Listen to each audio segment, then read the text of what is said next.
pagkasindikato, hindi mo matanggal yan.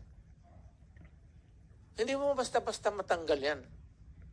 And they are there, so many stories abound. Hindi na ako kailangan magbigay ng example sa inyo.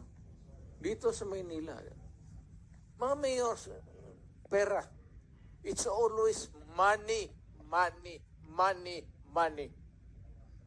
Kaya pagka nandyan, either they are in cahoots with the law enforcers or yung ibang mayor takot.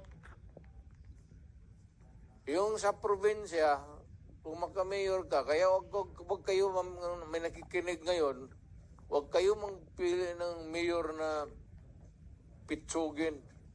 Kasi wala talagang mangyari. Pagka mayroong mga sindikato